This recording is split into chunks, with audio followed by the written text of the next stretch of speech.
Roscosmos cosmonaut Alexander Grebenkin, and they are now on their way to the targeted splashdown site just off the coast of Pensacola, Florida. My name is Kate Tice, Senior Quality Systems Engineering Manager here at SpaceX, and joining me today from NASA Communications is Sandra Jones. Welcome, Sandra. Thank you so much for having me, Kate. It is so great to be here. It's always a pleasure to be here at SpaceX. Upon departing the International Space Station, Dragon underwent a sequence of departure burns, and the crew then had a rest period and has since kicked off. Dragon.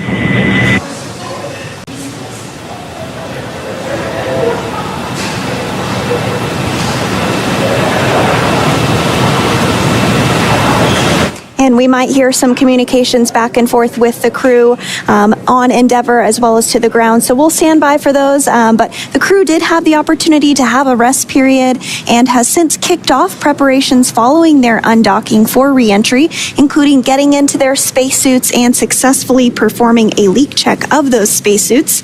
This next phase of the mission is when things will really start to amp up, and Dragon has a series of steps to complete before returning Crew-8 home. Yeah, exactly. First, Dragon will maneuver to the correct attitude and then jettison its trunk, which is the cylindrical, unpressurized lower part of the spacecraft.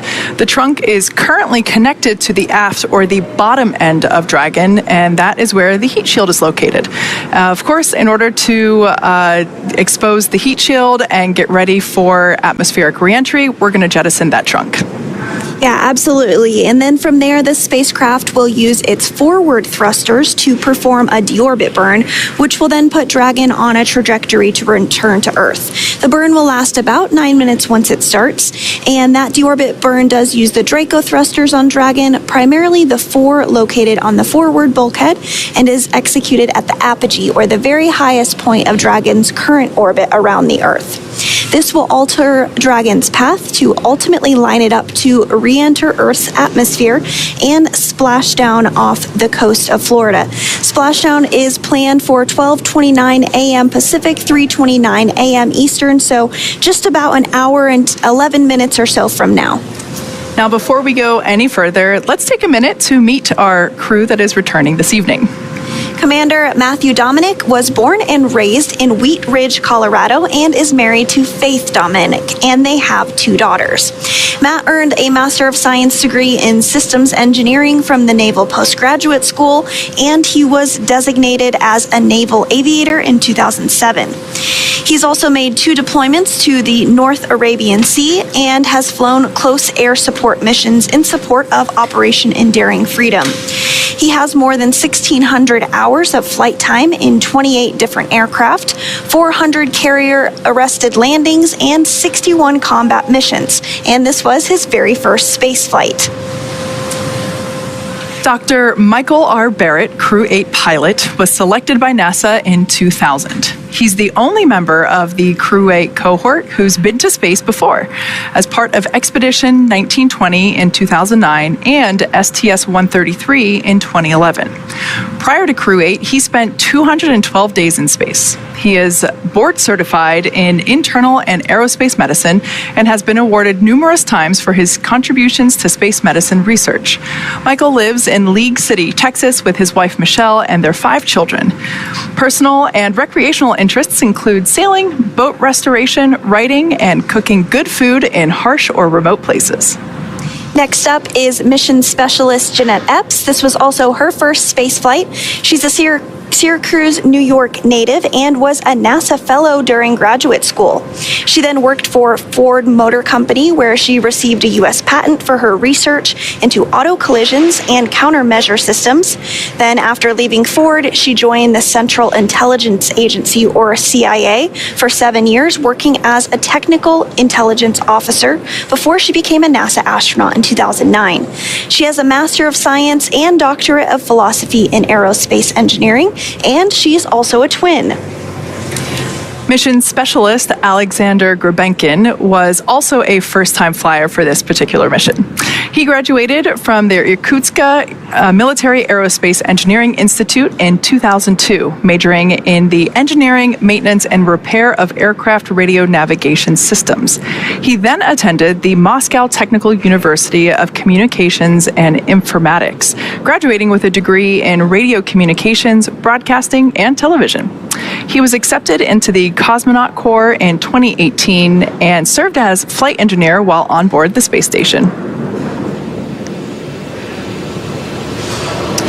So right now, we now know a little bit more about the crew flying on CREW-8. Let's talk a little bit about the development of the capsule that they are flying in. So for those that might be unfamiliar, they're flying in a Dragon Crew capsule. Development of Dragon 4 Crew actually started with the Dragon cargo spacecraft.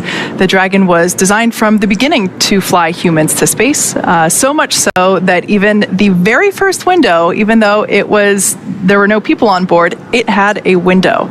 Before we could fly humans, our teams implemented a number of design upgrades to make sure both Dragon and Falcon 9 are suitable for flying people, and then put both vehicles through thousands of tests to prove their safety. Dragon itself is capable of carrying up to 7 passengers. It is the only spacecraft currently flying that is capable of returning significant amounts of cargo to Earth, and is the first private spacecraft to take humans to the space station. Dragon also is fully autonomous, which means that it can fly itself, but it also features full manual override capabilities in case of an emergency.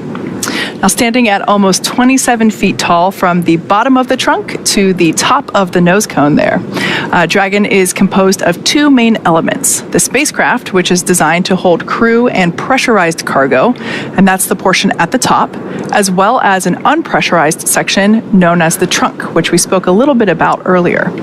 At the top of the pressurized section of the spacecraft is the nose cone, and that protects the docking system and also the guidance navigation control system, or GNC system. The nose cone opens for docking and remains attached to the Dragon spacecraft the entire time, unlike the previous version of Dragon, where the nose cone, we jettisoned the nose cone, and ultimately keeping that attached helps us toward our reusability efforts. Now, opposite of the nose cone is the trunk. That is that unpressurized section at the bottom that I mentioned. It provides attachment points for Falcon 9, the Dragon spacecraft, and for cargo. One half of the trunk is actually covered in solar panels that provide power to Dragon during flight and while it's on station. That is the black side of the trunk. The other half, which is painted white, contains a radiator that rejects heat from the active thermal control system to space using our new Pika tiling technology. The trunk now also has new aerodynamic fins, which provide stability in the event of an emergency abort. Now, I mentioned abort. In the event of an event such as that, Dragon is outfitted with 8 Super Draco thrusters, and those would power the astronauts to safety. Dragon's Super Draco launch escape system is a key safety feature of Dragon and gives the crew the ability to quickly separate from Falcon 9 and safely escape from the time of the launch all the way to orbit. This is a feature that no other spacecraft in history has possessed. Dragon is also equipped with 16 Draco thrusters, and those are used to orient the spacecraft during the mission, including apogee and perigee maneuvers, orbit adjustment, and attitude control. If you tuned in to some of our docking or undocking webcasts, you might have actually seen some of those Draco thrusters firing live in action. Now, each Draco thruster is capable of generating 90 pounds of force in the vacuum of space. I want to point out here we have our first views inside the Dragon capsule with our CREW-8 members. It seems as though everyone is sitting very comfortably inside their seats as they await their return back to Earth. Now, the seats that they are sitting in there, the spacecraft is designed to accommodate up to 7 crew members, like I mentioned just a couple minutes ago. Obviously, you can see today we're only flying 4. The modular seats, these are modular seats, and they can be removed and replaced by additional cargo, which is what we do when we fly 4-person crews. The seats themselves are made of carbon fiber and will be custom sized for any crew members flying on board, meaning the bucket, the basically their bodies rest in, as well as the footrests and the armrests, all have the ability to, we have the ability to customize the length of each of those pieces so that everyone remains comfortable and safe while they are in their seats. Their great view, first view of the morning, of the control panels. These are centered between the pilot and commander's seats. So this view here, we have pilot Mike Barratt on the right-hand side and Commander Matt Dominick on the left-hand side. Those control panels consist of 3 touchscreen displays, and they allow the crew to operate the vehicle and fly it manually, even while wearing the gloves that they have on. These suits that they are wearing are also custom designed and custom built here in-house at SpaceX, and the gloves were specially designed to use with these touch screens to really emphasize the look and feel of a spacecraft of the next spaceflight generation. This particular capsule, we mentioned earlier that this is Capsule Endeavour. I personally have some really fond memories of this capsule, as this was the Demo 2 capsule that first flew Bob and Doug on the very first mission that carried humans into space in a Dragon capsule. I personally have worked inside this capsule while we were doing the initial build of it. I remember looking out that window right there at the feet of Jeanette Epps, and it's so incredible to see that this capsule is now about to complete its 5th spaceflight mission.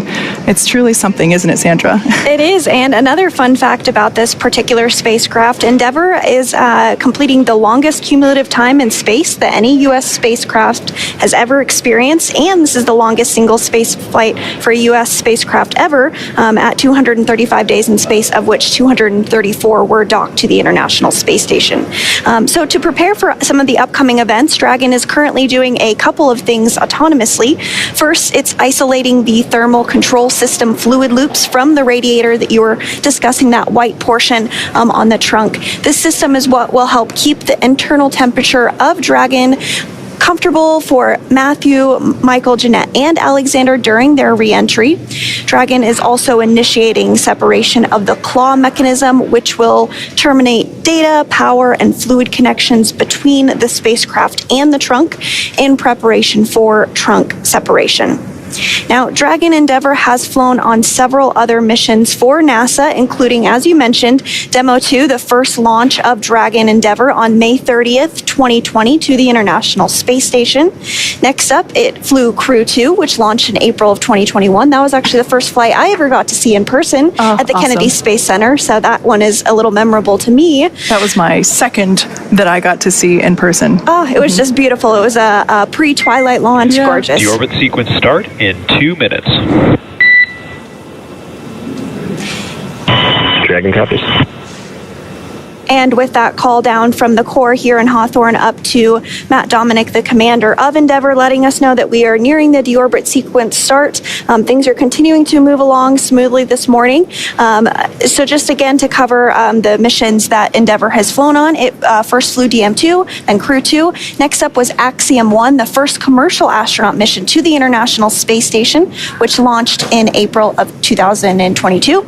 Then CREW-6, which launched in March of 2023. And of course, now CREW-8, which will be returning home this evening in just about an hour and 15 minutes or so from now. I want to point out here in this view that we have there, just above their heads in the background, we see some sticker patches. Those are the mission patches that are placed in the capsule by the previous crews. So you were mentioning all the other missions that this capsule has supported. Those were actually the mission patches, but in sticker form that we saw there in that previous shot. Now, Dragon Endeavour is named after the Space Shuttle Endeavour, which completed 25 missions into space. Some of Endeavour's missions included capturing and redeploying the stranded Intelsat 6 communication satellite, launching Mae Jemison, the first African-American woman astronaut into space, performing the first servicing mission for the Hubble Space Telescope, and delivering the Unity module to the International Space Station. So, some big shoes to fill, and Space Shuttle Endeavour is the shuttle that is here in Los Angeles. We're eagerly awaiting for the new display to wrap up, and we'll be able to see it in its vertical launch position. But yeah, that's what this Dragon capsule is named after. Yes, absolutely. I'm very much so looking forward to that being completed to check it out. I've seen a couple of the other space shuttles, but not that one just yet. And I did just want to make one quick correction. Splashdown is targeted for 12:29 a.m. Pacific time, so less than an hour from now. So we are looking forward to that. But as you mentioned, the next major milestone that we will look towards is that claw separation, and then the trunk being jettisoned, and then deorbit burn, nose cone deploy. So things are really going to start moving. Deorbit sequence start. And there you heard it. That is great news. So that call out indicates that the entire sequence, some of those events Sandra just mentioned, is now beginning. So it's not necessarily the deorbit burn. It's a little confusing there. It is the deorbit sequence as a whole. So we're now in that phase, and like Sandra said, claw separation, which is the mechanism that keeps the trunk attached to the Dragon capsule, will be released, and we will jettison the trunk, which will leave the heat shield at the base of the pressurized section exposed, which is very important given that the heat shield is what is going to be doing the majority of the work during the re-entry phase. Yes, absolutely. That heat shield is critical to the return of Crew-8 and every spacecraft that returns from space, because as the spacecraft re-enters the Earth's atmosphere, that plasma builds up around the spacecraft and very intense heat builds up at that point. But the heat shield helps to protect the crew, the cargo, whatever is in that spacecraft that is returning, so that it can either land or splash down after it makes its way through the atmosphere. And that re-entry into the atmosphere, it also helps to slow the spacecraft down immensely from its orbiting velocity down to just hundreds of miles per hour. And then right before Dragon splashes down, once parachutes deploy, it'll be going about 15 miles per hour. So it really slows down quite a bit in a short amount of time. Now, coming up next, like we said, we are standing by for the call out for claw separation. We expect that to be in 1 minute at 11:34 p.m. Pacific time, 2:34 Eastern time. Just a few seconds after that will be the separation of the trunk, and then about 5 minutes after that, we will hear the call out telling us that the deorbit burn begins. This deorbit burn will last about 9 minutes, and that is the point in which the 4 forward Draco thrusters, so the 4 Draco thrusters located at the top of the Dragon capsule, will fire for that period of time to lock in, and basically that is the point of commitment for return for the Crew-8 crew. Once again, we are targeting a splashdown off the coast of Pensacola, Florida, so Gulf side this time, and that deorbit burn, once that's complete, then we can close the nose cone. For obvious reasons, we don't want to close the nose cone before the deorbit burn. Yep, and that nose cone has actually been open since Dragon launched all the way back in March. It serves as, it has umbilicals attached to the International Space Station, also is the hatch that the crew floated aboard the International Space Station on. And as you mentioned, we are targeting Pensacola for splashdown today, and I'm hearing that the weather is just pristine. Winds are about 2 knots, which is 2 miles per hour, so very, very minimal winds. I expect that we'll see very low wave heights. And if you've been following along with this mission, you know that weather has been a watch item for us with this particular mission. There were a couple of hurricanes that moved through the Florida area, and then some additional storms that caused some of those parameters, whether it be winds, wave heights, precipitation, lightning. We look at all of these factors. Nominal trunk jettison. Dragon cabin. All right. Great news there. So not only did we perform the claw separation, but we also jettisoned the trunk, and that call out there was from SpaceX Core, which is located there in SpaceX Mission Control Hawthorne, which is the view there. Those are our operators that are on console monitoring and controlling Dragon. And yeah, so that is a good call out. So next up will be the deorbit burn. Like I said before, this will last 9 minutes long, and everything so far is looking good for splashdown of Crew-8. Yep, and with that trunk separation being confirmed, that means that telemetry is now looking good. The nitrox system is primed for cabin and suit cooling, and the heat shield is exposed and ready for atmospheric reentry. Again, that's very important. The trunk served its purpose by gathering energy from the sun through its solar cells and converting that to battery power. And since we will be separating the trunk, we can't generate any more new power, but we don't need to since we're coming home, and Dragon does have enough battery power already stored up ahead of that deorbit burn. Next up, the final steps that Dragon will perform prior to reentry, the slew or maneuver to deorbit burn, and the attitude and the deorbit burn itself. This is the last time that the forward Dracos, which are, like I said before, those 4 thrusters that are located on top of the spacecraft, it is the last time that those will ignite. The deorbit burn will place Dragon on a precise trajectory to return to the splashdown site off the coast of Pensacola, Florida, and will last about 9 minutes once it begins. We anticipate that to initiate at 11:39 p.m. Pacific time, 2:39 a.m. Eastern time. So we're standing by right now. Everything continues to look good. We will, of course, bring you views inside Dragon capsule once we get them again, but sometimes due to ground station coverage, we are unable to do so. So unfortunately, you're stuck with Sandra and I. And I am hearing that Dragon is in that deorbit burn attitude. So just another milestone as we plug ahead this evening. And it's very important that that angle is correct for the deorbit burn, because if you go too high or too low in the atmosphere, you're not going to come in at that right trajectory and have the heat shield be able to do its job. And then, of course, you wouldn't be splashing down in the targeted zone. So Dragon is in that deorbit burn attitude, and we will stand by for the deorbit burn to begin in just about a minute from now.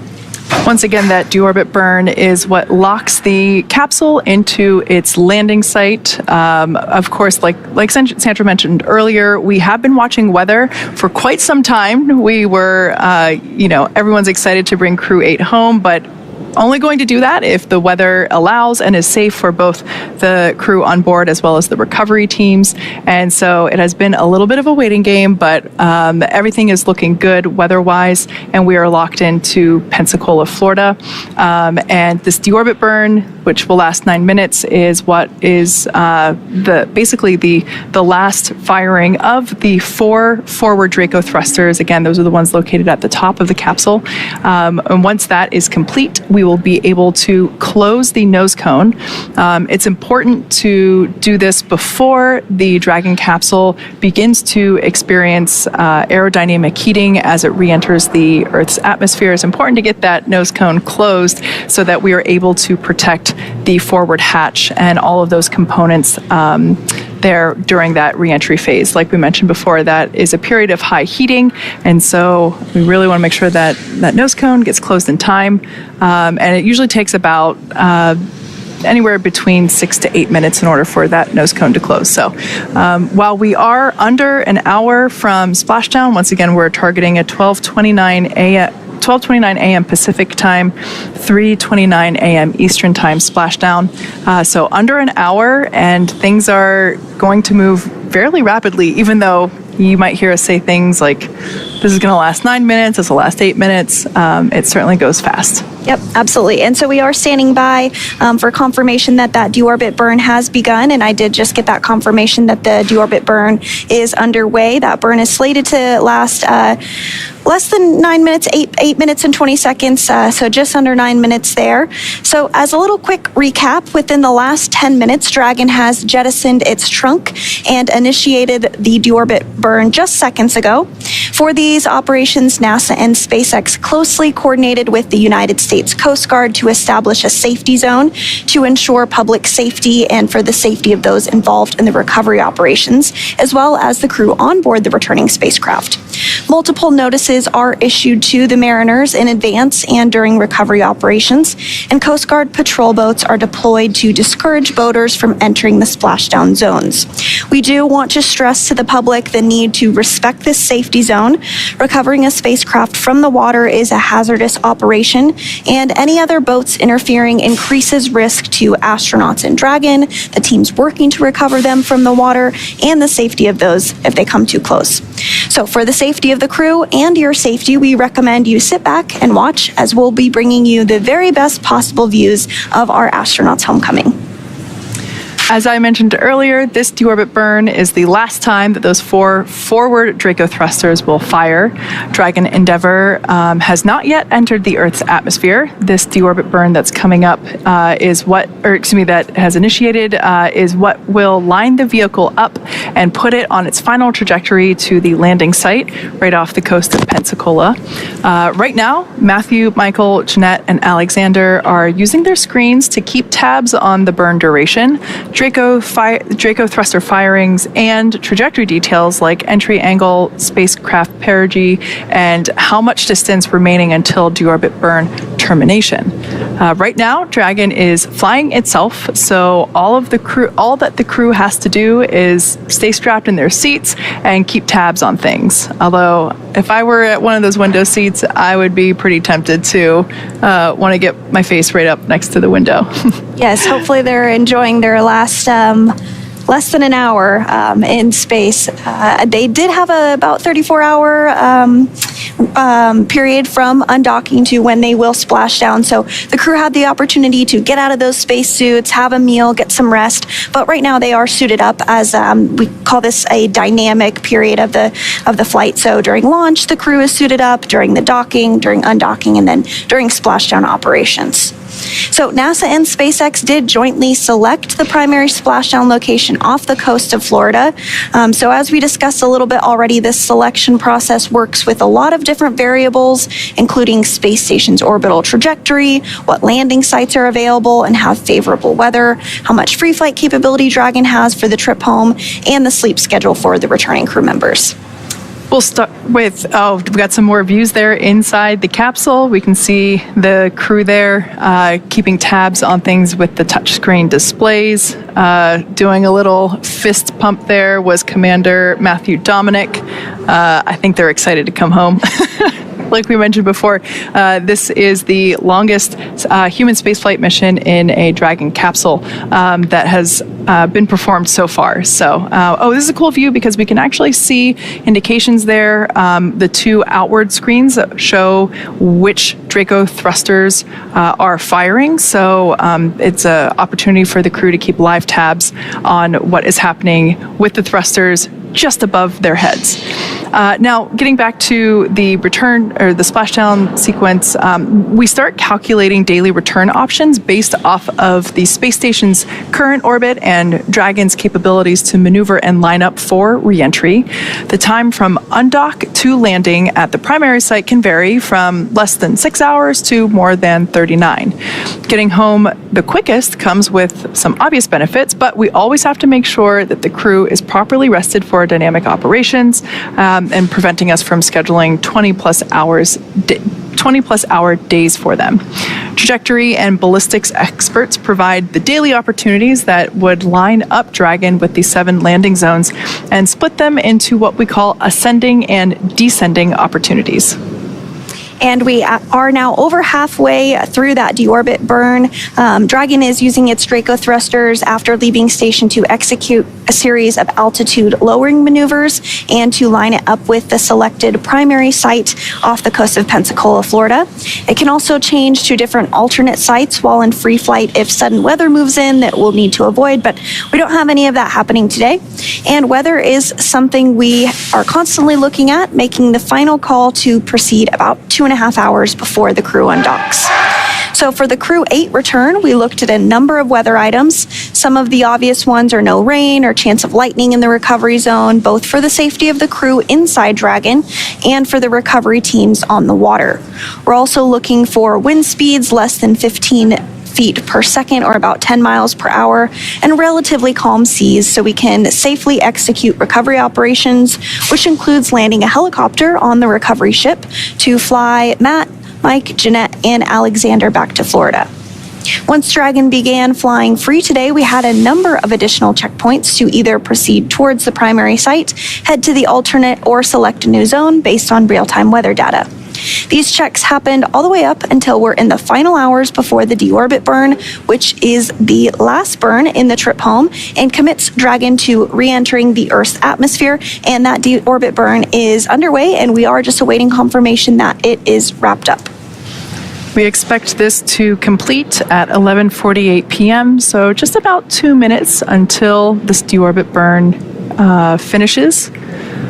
Once again, our live views inside the Dragon Endeavour capsule with the CREW-8 team inside. These views here, so we can actually see there in the center console, that is basically a trajectory tracker for showing them where they anticipate to splash down. But the view that I particularly love are the Draco firings there on either side of that center console.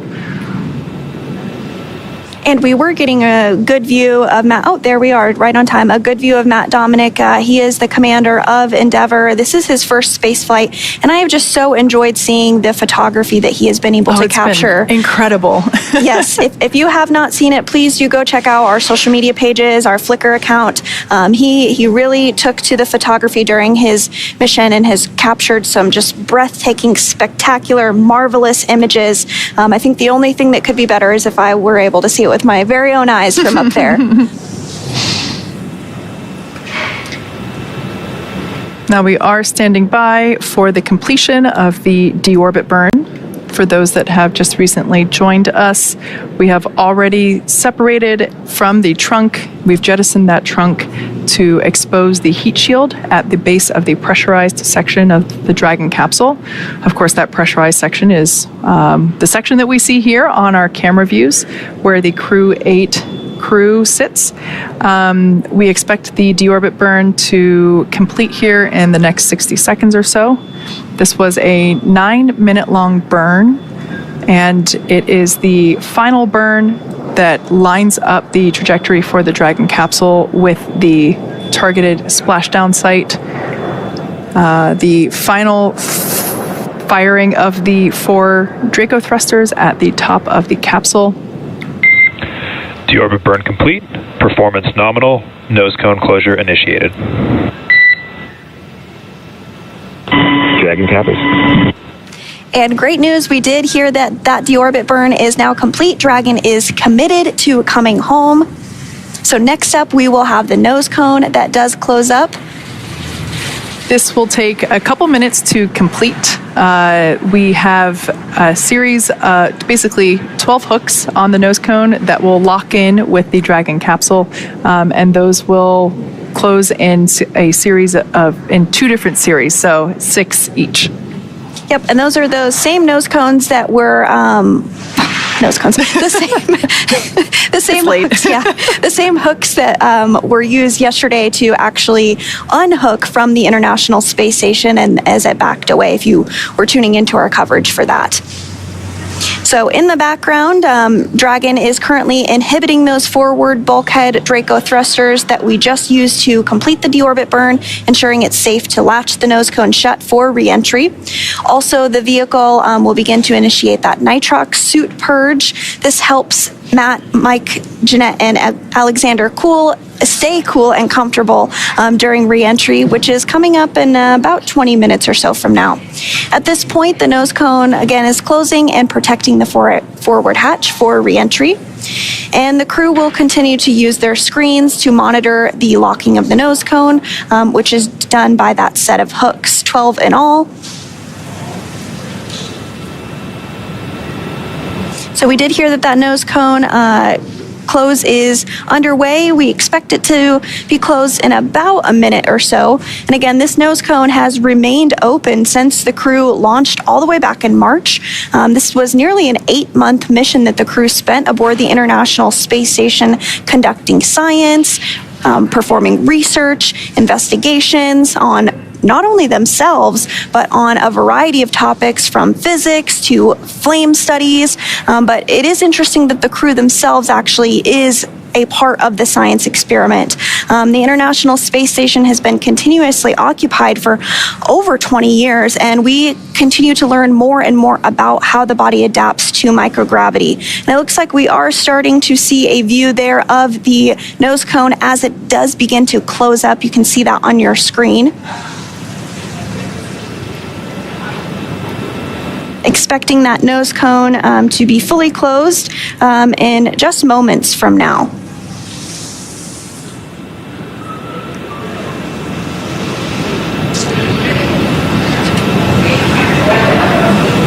And we'll stand by for that nose cone to go ahead and be closed up. Again, we expect that call out here in just a few seconds from now. While this nose cone closure is underway, this is the final physical change that Dragon will undergo today. This, like we mentioned earlier, we jettisoned the trunk, and now we're closing the nose cone. And once that nose cone is closed, Dragon is basically in its final configuration and ready to begin its re-entry period through the Earth's atmosphere. As we mentioned earlier, that period is a period of time of a high dynamic loads or aerodynamic loads and heating. So the heat shield will be doing quite a bit of work during that time and helping to slow the capsule down significantly. In fact, right now they are still going at orbital velocity, and when they begin to re-enter the atmosphere is going to be pushing back on the capsule and helping to slow it down, and that energy turns into heat at the base of the heat shield, and that heat shield helps protect the crew and the capsule during that phase. By the time that the drogue parachutes deploy and help slow the capsule down even more, basically that re-entry period sees a deceleration from 17,500 miles per hour down to 350 miles per hour. So while the atmospheric re-entry is a we see the Dragon capsule come back with some toasty marks on it. It's for good reason. It really actually helps do quite a bit of work to help slow the capsule down itself. So we are standing by actually I did just hear that we have confirmation that the nose cone is now closed. So nose cone closure is complete. And we basically move into the second half of entry. Dragon is now beginning to inject cooled nitrox into the air that is being delivered to the suits worn by Matthew, Michael, Jeanette, and Alexander. Again, this is what will allow the crew to remain comfortable while those external temperatures outside of Dragon reach 3,500 degrees Fahrenheit. With the heat shield pointing forward, it is basically leading Dragon to the landing site. So we've been talking a little bit about the heat shield. Dragon's primary heat shield is comprised of Pica 3.0, which stands for Phenolic Impregnated Carbon Ablator. First gen Pica was actually initially developed by NASA for studying and sampling comets within our solar system. That's right, and SpaceX partnered with NASA to develop Pica X, which was the second gen product used on all Dragon 1 cargo resupply missions that successfully resupplied the International Space Station on 20 missions. Pica 3.0 was developed specifically for use on Dragon 2 crew and cargo with enhanced structural and thermal properties that optimized the heat shield and drove down cost and mass. The remainder of Dragon is composed primarily of a SpaceX proprietary ablative material. It's another class of thermal protection which is lighter weight versus Pica and protects the underlying composite structure during that re-entry phase to ensure that the structural capabilities are maintained, and that also helps to make sure that our Dragon capsules are easily and rapidly reusable.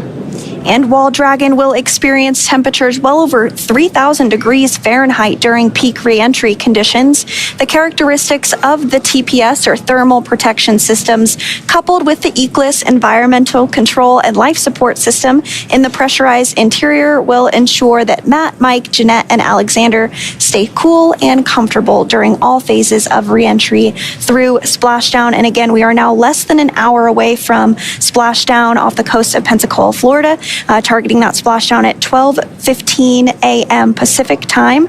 And we are now less than 20 minutes away from the start of that 7-minute blackout period, where we won't have communications with the crew due to that blackout period as the ionization builds up around the heat shield we just discussed.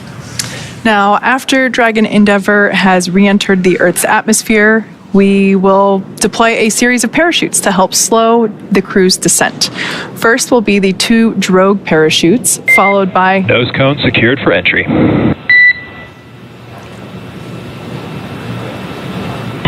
Check that, let's go move.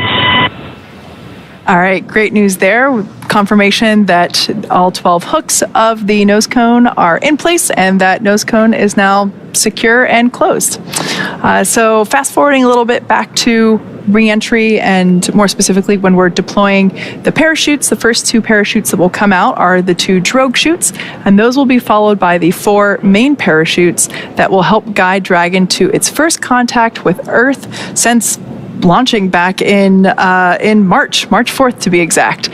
Dragon will automatically deploy these parachutes when different pressure and positioning sensors on the spacecraft detect that they are at the right speed and altitude.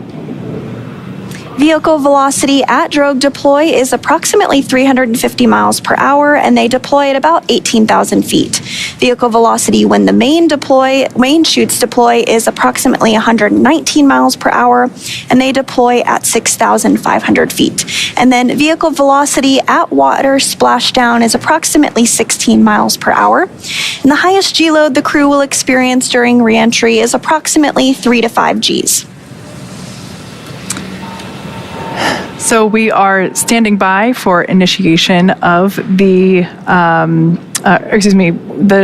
next thing we'll have coming up is that loss of signal that occurs as the capsule begins to come back through the Earth's atmosphere, like you mentioned before, the ionization. Right now, we actually have a view there of mission control here in Hawthorne. Those are the Dragon controllers sitting on console, monitoring Dragon's progress, as they have been all throughout the mission. We have Dragon controllers on console 24/7 while Dragon is on orbit. And this view here is actually a view from our recovery vessel, Megan, a beautiful moonshot. Wow, that is super clear and very cool to see. Yeah, absolutely. The recovery team did deploy out to the vessel a short time ago, about an hour before splashdown, and some members do go a little sooner than that. It just depends on the role. But there's an entire team that helps to support the splashdown, and we'll talk through all those operations. You'll see a lot of the folks on camera this evening, but it looks like they are getting a beautiful view of the moon and soon to be a beautiful view of CREW-8 as they re-enter the Earth's atmosphere.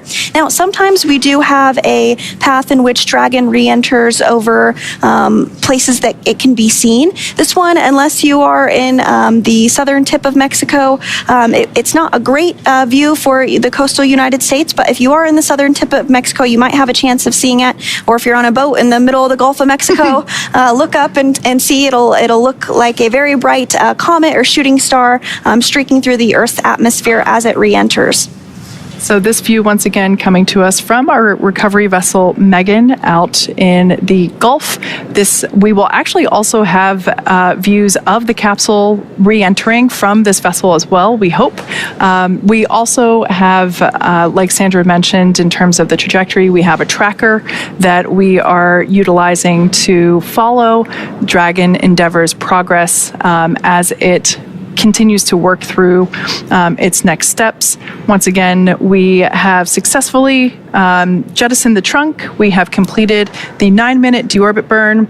We have closed the nose cone, and we are now standing by for Dragon entry, as well as the loss of signal. That is a period of time in which the Dragon capsule is coming through at orbital velocity, coming through the Earth's atmosphere, and plasma begins to build up on the bottom of the heat shield, and basically it prevents us from communicating with the Dragon capsule or receiving communications from the Dragon capsule. So we call it a blackout period just because it's a brief period of time in which we are unable to hail the crew, but we anticipate that to begin at 12:25 a.m.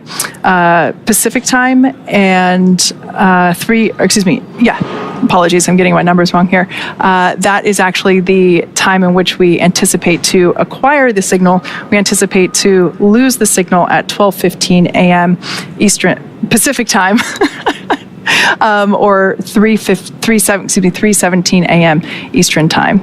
So, all that being said, we're going to follow Dragon's progress, and we are going to stand by and take a moment to pause and listen to the nets as we await that moment of loss of signal. We will continue to monitor the nets and stand by and watch Dragon's progress.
Dragon SpaceX for entry briefing.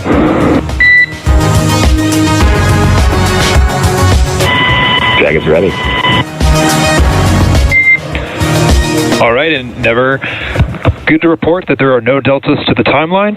The team right now is tracking no issues on Dragon, and our landing site weather still looking beautiful with a wind speed of 3 knots, a wave height of half a foot, and a wave period of 6 seconds. How copy? That is tremendous news. We're going to go visors down, our sights are secured, and our restraints are tightened. Copy that, Dragon. Crew entry preparations are complete.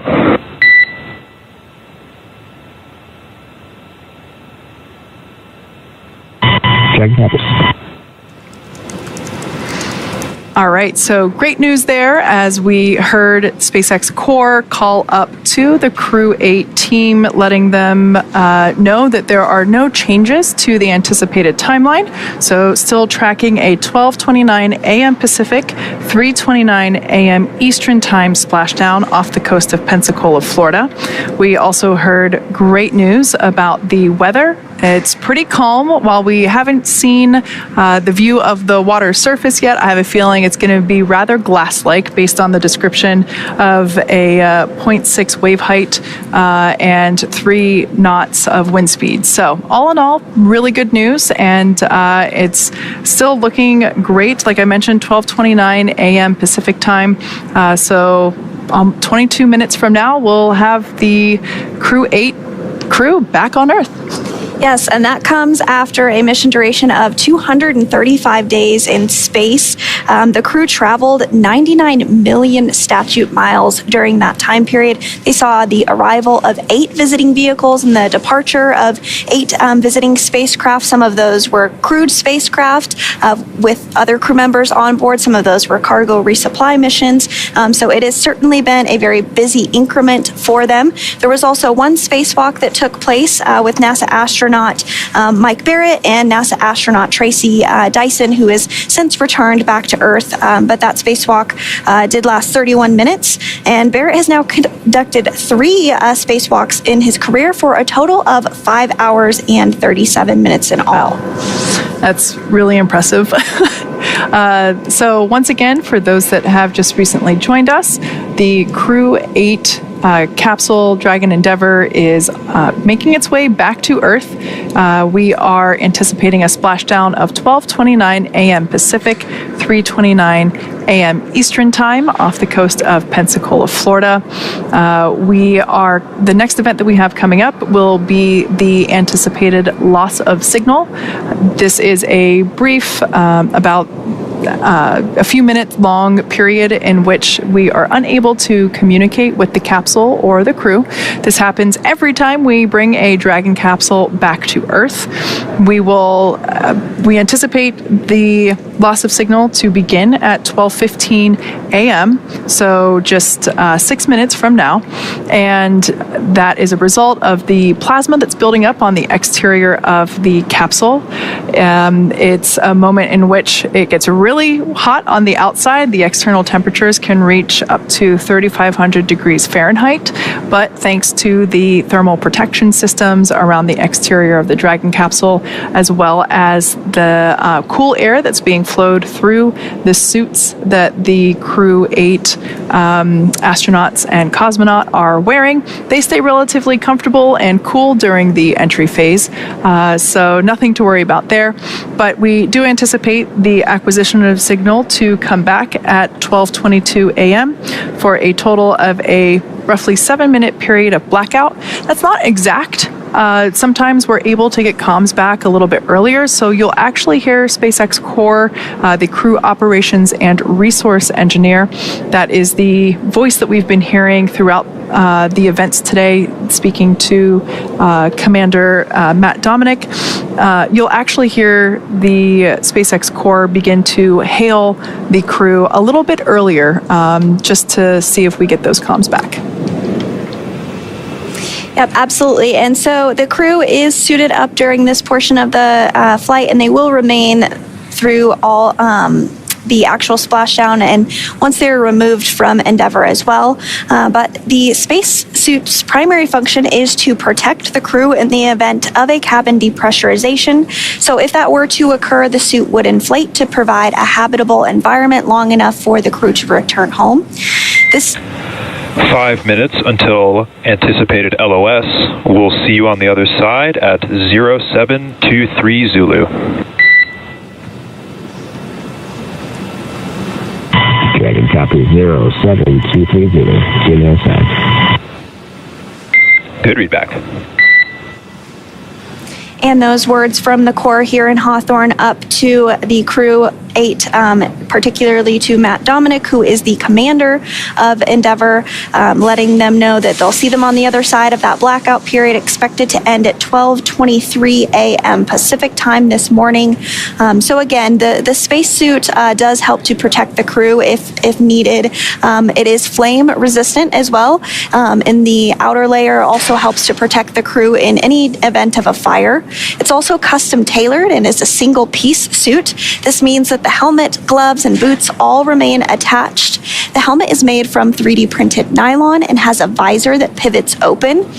The quick disconnect, or QD, on the right thigh mates to an umbilical on the seat and provides air for ventilation, oxygen, nitrox for pressurization, and allows for the electronics to be connected all from a single location on the suit. A tubing network inside the suit delivers air to the neck and limbs to keep the crew cool while wearing the spacesuit. And the suit's communication system consists of helmet-mounted microphones and in-ear speakers, which the crew has been using to communicate with the ground. It takes less than 15 minutes to put on the spacesuit, and this is what we call an intravehicular activity, or IVA suit, designed for use inside Dragon. When the astronauts move onto the International Space Station, the suits do stay on board Dragon, and then the astronauts wear NASA's extravehicular activity suit, or EVA spacesuit, when outside the International Space Station conducting those spacewalks. So everything continuing to go smoothly this morning. We are awaiting the next major milestone, which is the blackout period, when the crew does begin to re-enter the Earth's atmosphere, and we'll start to feel some of that pull of gravity for the first time in nearly 8 months since their launch back in March. Live view there of the team on console, continuing to monitor Dragon as it makes its way back to Earth. That is SpaceX Mission Control, located in Hawthorne, California. And like I said, it's where our teams monitor Dragon, checking in on all of its systems, help make sure that the crew has a safe journey. Our team in Mission Control follow their progress all along the way. On console or headset are 6 key positions who are monitoring the health of the vehicle and the crew. The mission director is responsible for mission success and is in charge of that room. The person that we hear talking to the team up in space is the Crew Operations and Resources Engineer, or CORE. The other positions are focused on vehicle systems like navigation, control, avionics, software, propulsion, life support, and of course communications with the ground segments. So lots of specific roles being filled there at the Mission Control in SpaceX. Yes, absolutely. And I am hearing that Dragon has slewed to the final entry attitude and is beginning that entry interface period. So we'll stand by as this blackout period begins, and then of course, we'll catch the crew with those comms on the other side of it. So in addition to Mission Control Hawthorne, there is Mission Control Houston, a very familiar place for me, which is staffed 24 hours a day, 7 days a week. There you do see a shot of Mission Control Houston on your screen. Team members here are trained in a variety of disciplines and monitor all of the space station systems. And just like Mission Control at SpaceX, we have someone dedicated to talk to the crew members to streamline communications. This keeps the astronauts from needing multiple conversations on different subjects. This role is the CAPCOM, which stands for Capsule Communicator. However, this person isn't actually talking with the spacecraft. That's SpaceX's core. The Capcom is speaking with the astronauts already living aboard the International Space Station.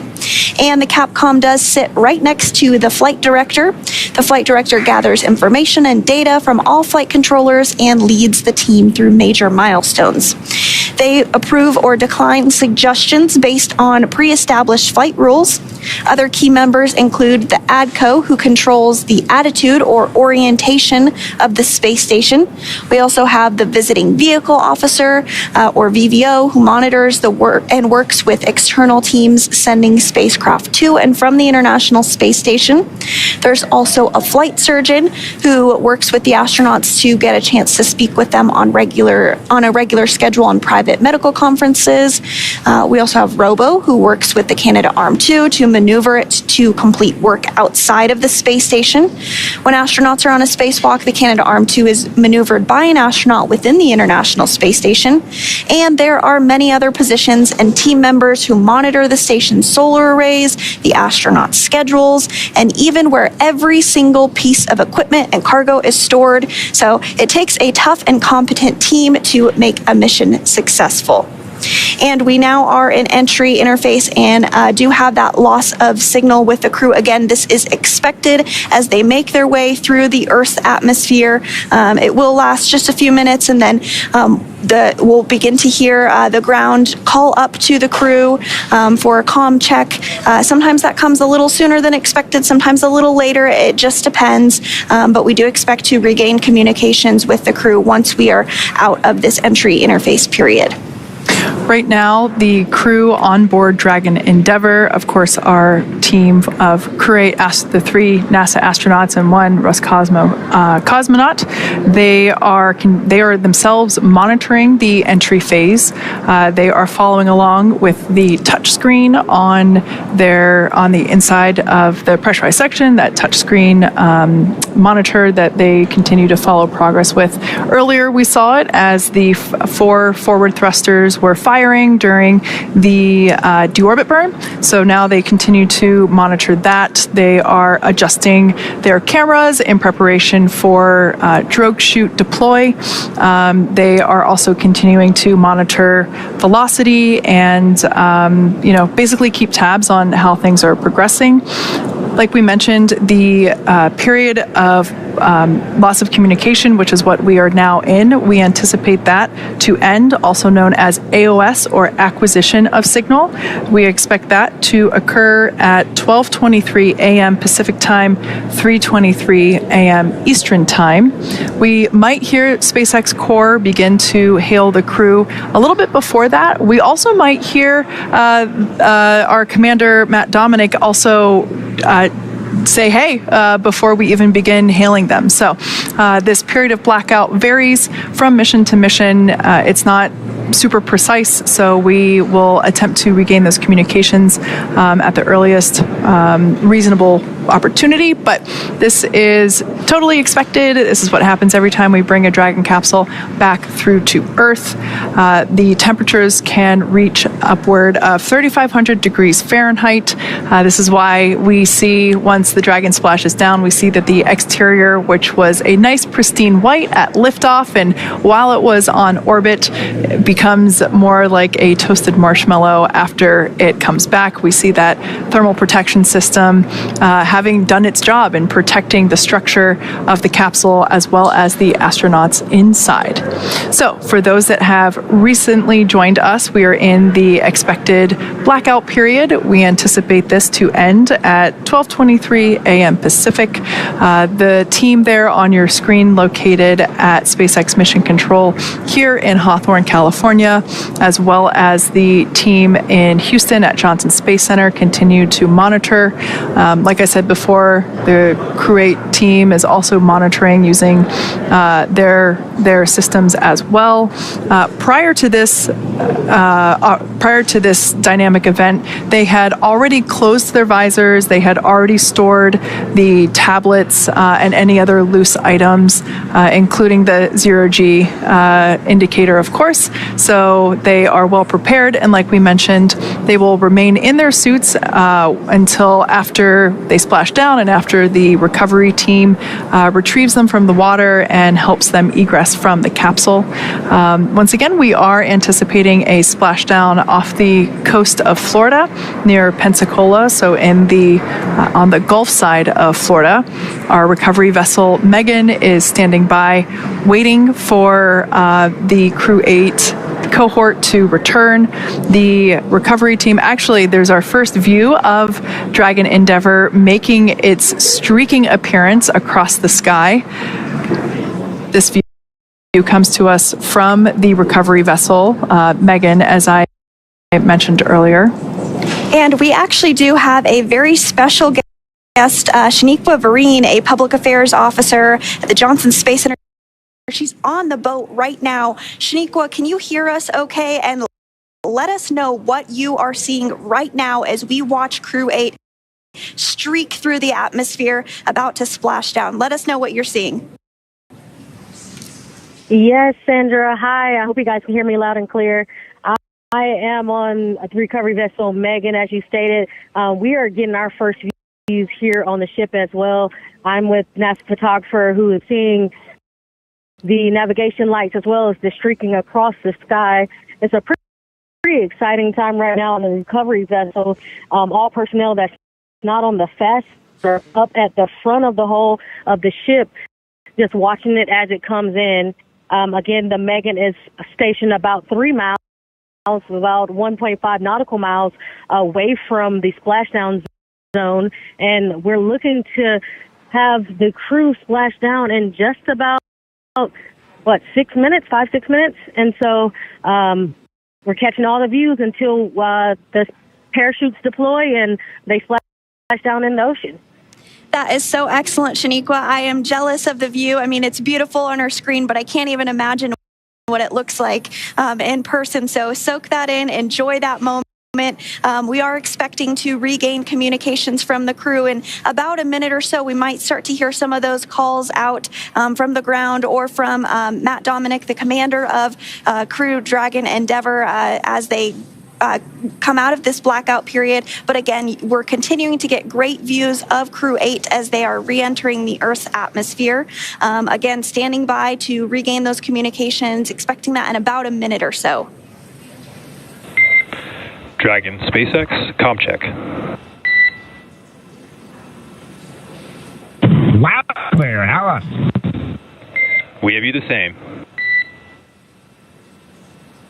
Great news there. Communication blackout period over. We heard the voice of Commander Matthew Dominick.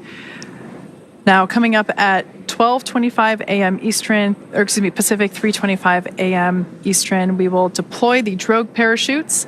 Now, frame of reference, prior to the period, coming through the Earth's atmosphere.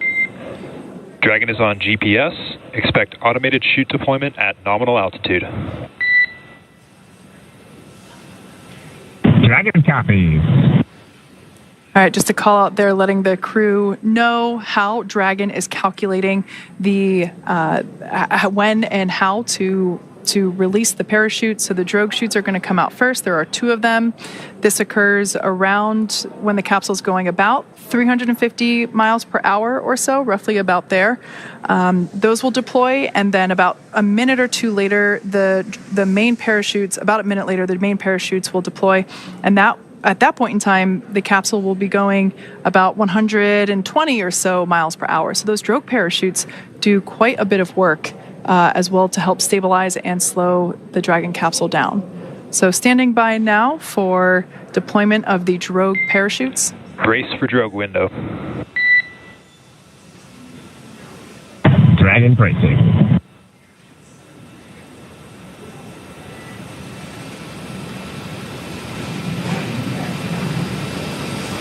And this view again is from the WB-57. That's one of our high altitude planes as it continues to track Dragon ahead of those drogue parachutes being deployed. And shortly after that, we'll see the main parachutes deployed. But we'll stand by for those drogues to go ahead and get deployed.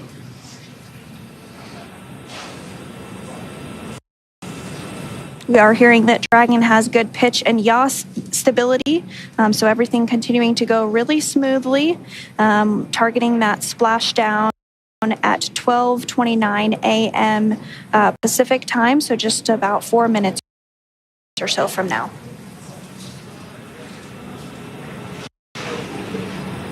Once again, there we can see that the drogue parachutes, thanks to that WB-57 views, drogues are deployed. We can see two good-looking drogues. Oh, this is a great view from inside the parachute bay where those drogue parachutes... Drogue chute descent rate nominal.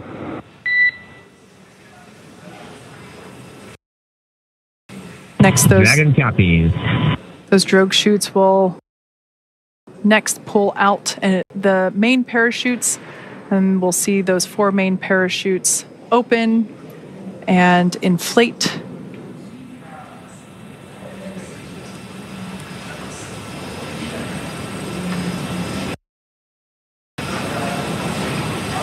Once again, Dragon is, we can see deployment there of the 4 main parachutes. Dragon is doing this autonomously, releasing each set of parachutes. We can now see those 4 main parachutes begin to inflate.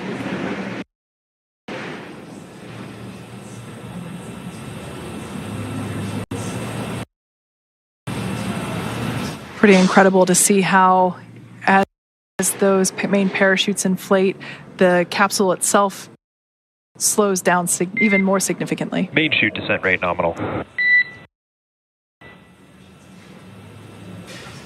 Copy. Nominal descent rate 1,000 meters.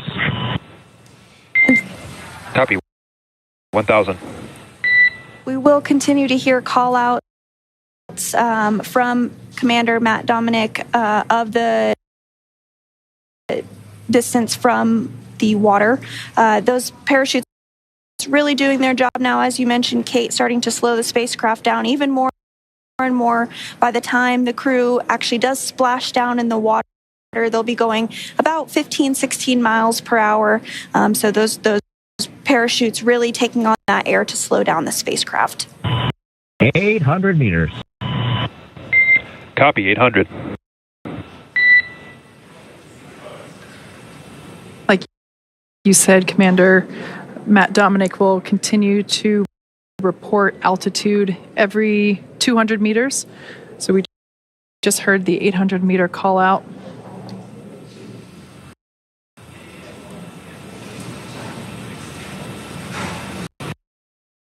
And we also heard that the descent rate was nominal or as expected. Another good call. 100 meters. A good call out there. Copy. 600.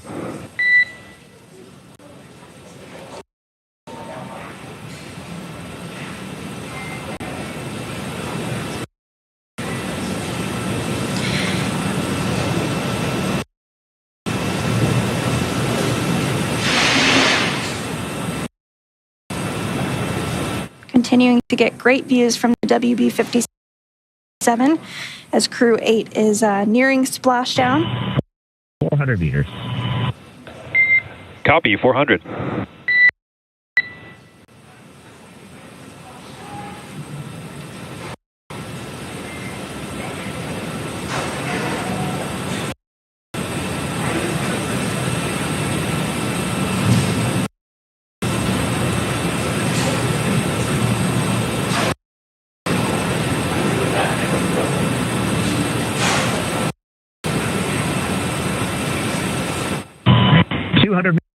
Meters bracing. Copy. 200 embrace. At this point in time, the seats in Dragon have rotated a little bit to help provide a more comfortable and safer bodily orientation for the crew members as they come closer to splashdown.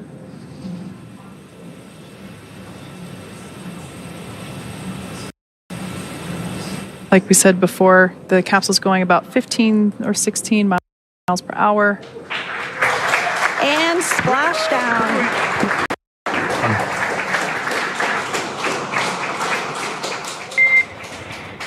And Endeavour, we see the same. On behalf of SpaceX, welcome home.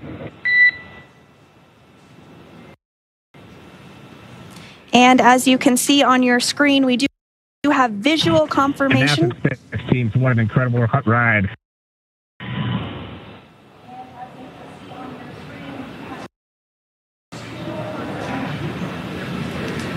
Again, we do have visual confirmation of Crew-8 successfully splashing down after 235 days in space. They are now back on Earth. Dragon Endeavour has returned home, and NASA astronauts Matt Dominick, Mike Barratt, and Jeanette Epps, and Roscosmos cosmonaut Alexander Grebenkin are back on Earth after an approximately 34-hour return journey from space. As you can see, SpaceX recovery ship and team have been waiting for Dragon splashdown, and they're now making their way to the splashdown location. Teams have been ready and waiting about 3 nautical miles away, so it's going to take about 30 minutes for them to make their way to Matthew, Michael, Jeanette, and Alexander. They're inside Dragon. We can see there the recovery lights shining some light onto the Dragon capsule. Now, immediately after splashdown, the Dragon capsule automatically cuts the lines. Dragon, we share water. Operating flight control state.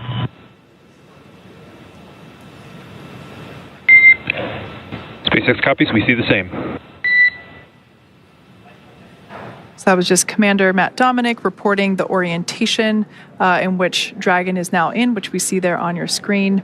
Like I mentioned before, the Dragon capsule automatically cuts. SpaceX, we stable 1.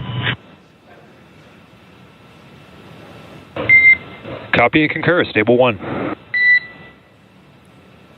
Dragon automatically cuts the lines to the parachutes, so we will see some of the recovery team in the fast boats, which are now approaching the splashdown site. We'll see a couple of those boats divert over to where the parachutes landed, as we will retrieve those from the water.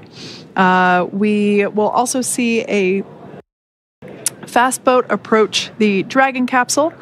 That team is responsible for making sure that there are no remaining hypergolic residue on the capsule after it has spent significant time in space. Those hypergolic propellants are what are used to maneuver Dragon on orbit, and they are toxic to people here on Earth. And so we want to make sure that the recovery team is safe, so we'll see that fast boat approach and perform initial safety checks to make sure there are no hypergolic residuals there on the exterior of the capsule. We'll then see that team begin to rig up the Dragon capsule with some fittings, some straps that will ultimately be utilized to lift the capsule on board our recovery vessel, Megan. And we did have a good view there just a minute ago, and you can kind of see it here. The water is almost mirror-like. It's quite smooth. Very beautiful weather there off the coast of Pensacola for these recovery operations. So as you mentioned, they are going to begin to assess capsule safety. We do see some of those fast boats begin to approach, and they're going to do some of those sniff checks, make sure that everything is as expected before they continue with the operations of bringing Dragon closer to the recovery vessel and then eventually lifting it on. So we are now eagerly awaiting the recovery of our Dragon spacecraft with NASA astronauts Matt Dominick, Mike Barratt, and Jeanette Epps, as well as Roscosmos cosmonaut Alexander Grebenkin inside. So Dragon has already autonomously completed several steps to safe itself following splashdown, and we are continuing to see those views of the fast boats. They do have the go to approach. So for those of you just joining us, the mission has gone smoothly so far. Dragon successfully splashed down off the coast of Pensacola at 12:29 a.m. Pacific, 3:39 a.m. Eastern this morning. Dragon, SpaceX is go for recovery personnel to approach. Expect personnel alongside in approximately 1 minute. Dragon, you guys are fast. I always love that call out because, it is not common to have people on the outside of your spaceship. So I love that we just give the team a heads up that they should expect people to begin climbing around their Dragon capsule. Now, approximately 34 hours ago, Dragon autonomously undocked from the International Space Station, completed a series of departure burns, jettisoned its trunk section, and then, as we saw just a little bit ago, performed its final burn, the deorbit burn, which placed the Dragon capsule on a trajectory toward Pensacola, Florida. Dragon successfully re-entered the Earth's atmosphere, followed by deployment of its parachutes to slow the spacecraft down to a gentle splashdown. So we're now going to follow along with the final part of Matthew, Michael, Jeanette, and Alexander's journey as Dragon is prepared to be lifted out of the water and placed on the recovery boat. And you might have heard a call out a couple of minutes ago for something called Stable 1. There's a couple of different configurations that Dragon can land in. Stable 1 is the configuration that we are hoping for. So this means it's in the ocean and upright as expected, as you see on your screen as the lights do shine on it. So those fast boats continuing to approach and get closer. These will be the first human beings that CREW-8 has seen outside of their spacecraft since they were being strapped in ahead of launch by the closeout team at the Kennedy Space Center in Florida. So upon detection of landing, Dragon automatically did release the main parachutes to prevent wind from pulling the spacecraft. And then Dragon automatically safed its pyrotechnics still present on the spacecraft and automatically performed additional minor system reconfigurations if needed. So the astronauts will remain seated and in their spacesuits at this point, but the onboard air conditioning keeps things temperature regulated inside the spacecraft so they can be comfortable, and the communication systems on board remain powered so the crew can continue to communicate, and we'll likely hear some of those calls back and forth from the ground to the crew inside Endeavour. Yeah, you mentioned the automatic cutting of those parachute lines. We often talk about how Dragon is autonomous and how it does things itself, but the crew is always there monitoring and ensuring that things are going as planned. So actually, one of the first actions that they have upon splashdown is to listen for the cutting of those lines. And so if for some reason we confirm that the parachutes were unable to be released, the crew inside has the ability to do that manually. So just because they splash down doesn't mean their job is over. Now, in this view here, we can see some of the recovery team there in the fast boats that got that go to approach. We have 2 fast boats in the recovery fleet, which you see there, that have moved rather quickly to that splashdown point. They are being followed by one of the main recovery vessels, which will move into position upwind of the spacecraft. We put it upwind just in case there are any residual hypergolic elements there on the exterior of the capsule. So putting the larger recovery vessel upwind before having the confirmation that there are no residuals. Key safety check there. The 2 fast boats have very specific roles. Their first view of our second fast boat. The first one is focused on immediate safety inspection of the spacecraft integrity and checking for any presence of those hypergolic propellant vapors, and this helps ensure that it's safe for the recovery vessel to approach Dragon as well as the rest of the recovery team. Once Dragon... Hypergol sweeps and unfired ordnance checks are nominal. Rigging is in progress. Approximately 25 minutes until capsule lift. Stand by for PMC with the ship flight surgeon and Hawthorne flight surgeon.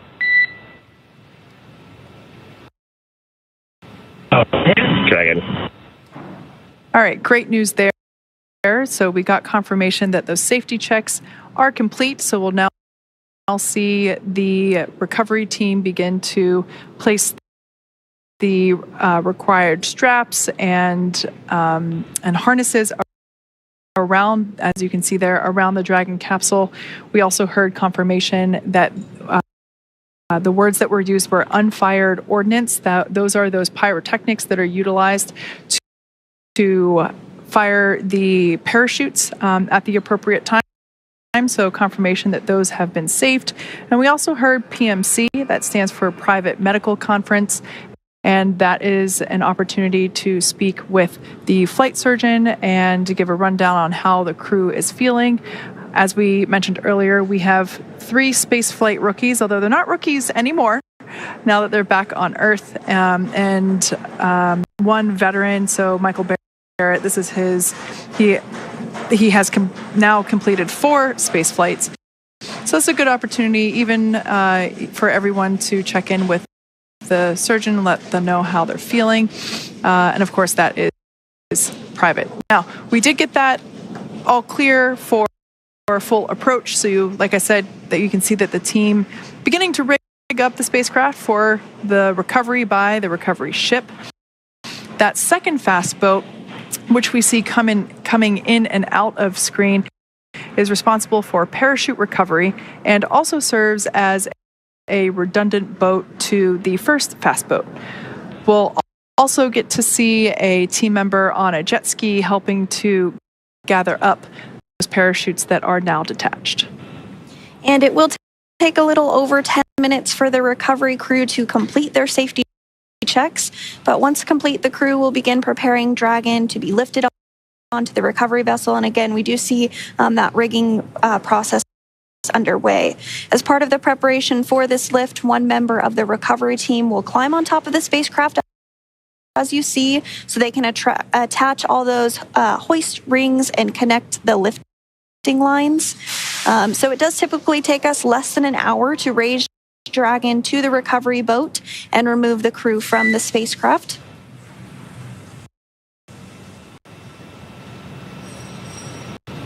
And after medical checkouts, once on board, the crew will return to land within 4 hours by helicopter. Dragon to ground is now public.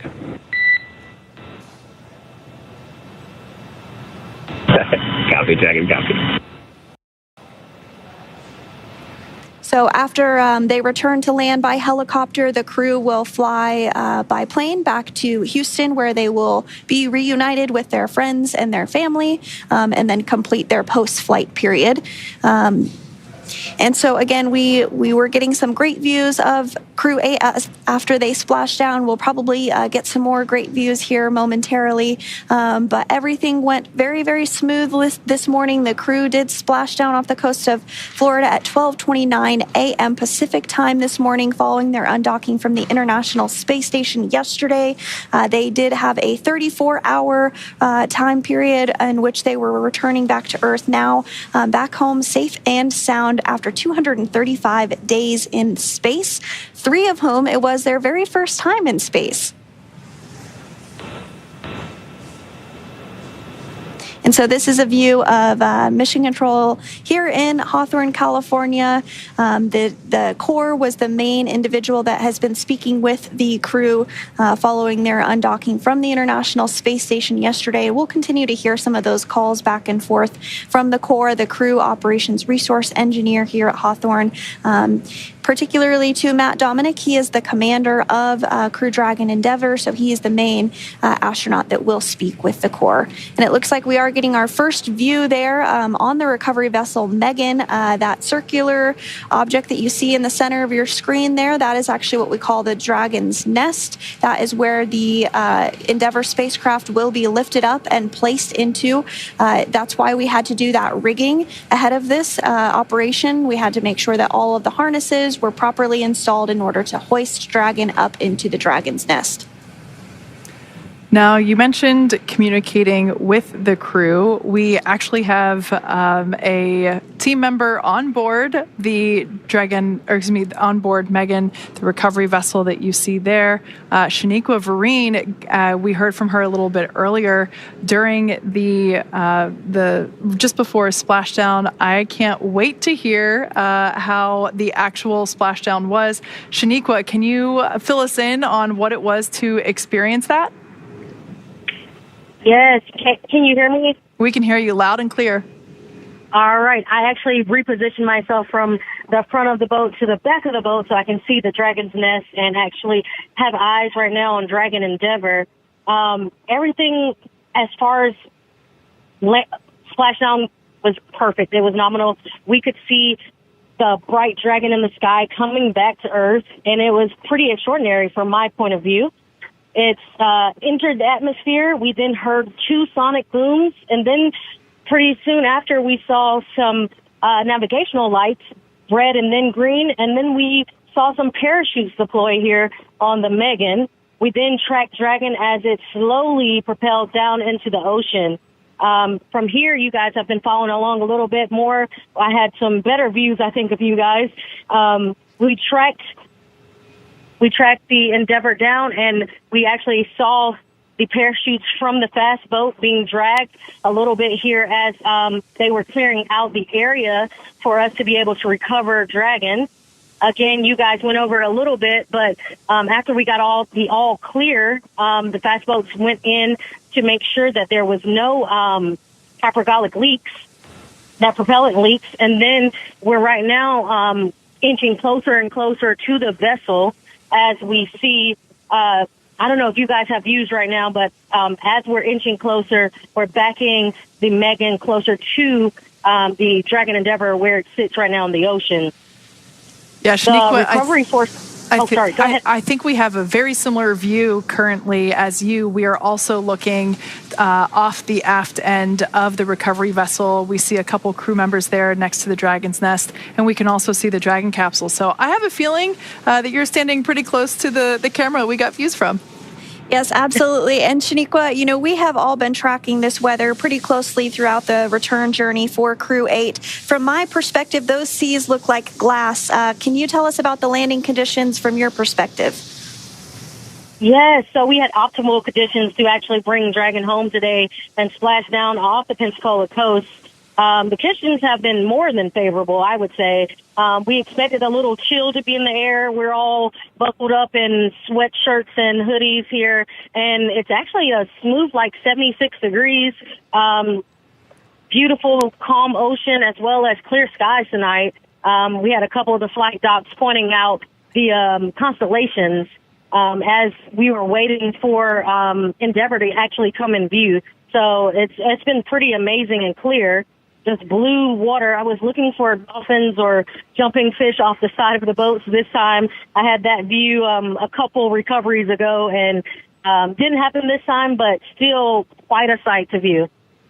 Oh, that is just so wonderful to hear, Shaniqua. I do hope you bring some of that cool weather back home to Houston for us both, and I hope you get the chance to see your dolphin too. Thank you so much for joining us this evening. Best of luck to you with the rest of the recovery. We're going to continue to follow along and keep up those live views. But thank you again for joining us. That was Shaniqua Vereen, Public Affairs Officer at the Johnson Space Center in Houston.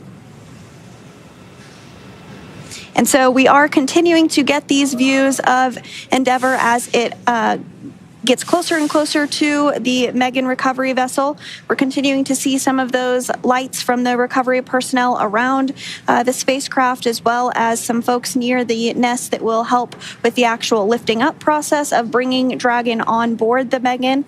And once Dragon is secure and on the recovery vessel, we'll actually see it scooch forward a little bit before the crew is actually removed from the spacecraft. But before that, we'll open up the hatches and we'll continue to walk through all of that. But I'm just glad that we are getting these great views. Yeah, Shaniqua mentioned being able to see some aquatic life in the water.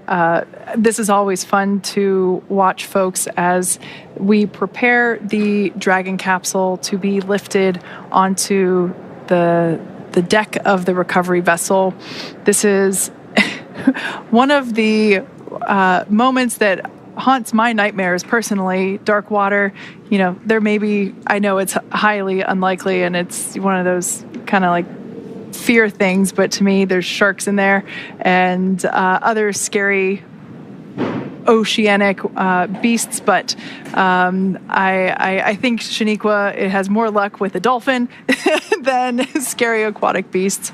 That's just, in my head, that's what's there. So we can see their recovery team members standing by as they have already begun to prepare to lower the vessel's hydraulic lift mechanism into the water, and that will help bring the spacecraft into that on-deck translation system, as you have heard us refer to as the nest. Dragon will remain in that nest during crew extraction and then for the journey back to port. So what is not super clear from this view, the Dragon capsule will be lifted into that nest, and then that nest will translate toward the camera that we are looking from now. So that nest will translate toward the forward end of the recovery vessel, and that is where the extraction platform is located. The crew we can see there in the background is continuing to prepare the Dragon capsule. We can actually see one of the recovery team members.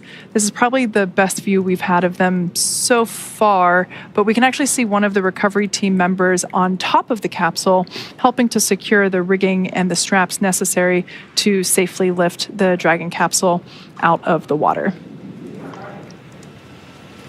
And once open, a SpaceX medical doctor will be the very first one to check in on Matt, Mike, Jeanette, and Alexander, just to see if they're ready for egress or getting out of the spacecraft.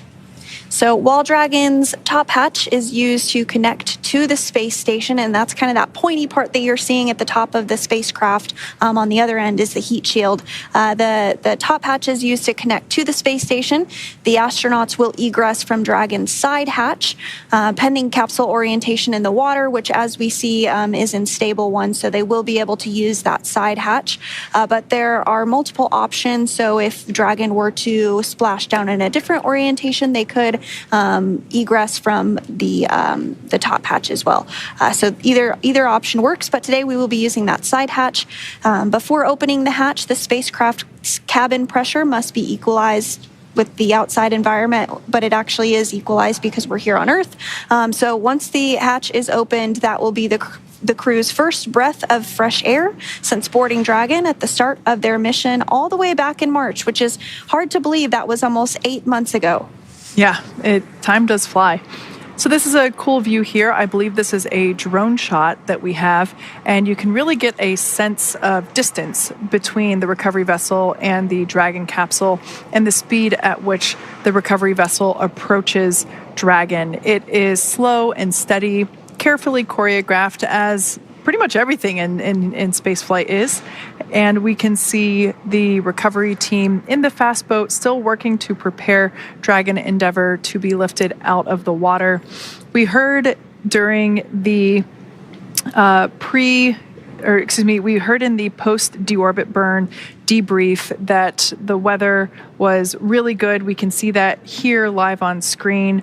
The wave height predicted was 0.6, so really mild. We can see almost a glass-like surface there on the water, and only a wind speed of only 3 knots. So overall, a beautiful evening for a Dragon to splash down. And we are getting some good visuals there of the helicopter pad on top of the recovery vessel Megan there. You can see the green lights of the helicopter pad. Once the crew is out of the spacecraft, they will depart back to the coast of Florida on board a helicopter before flying back to Houston and being reunited with their families at Ellington Field in Houston.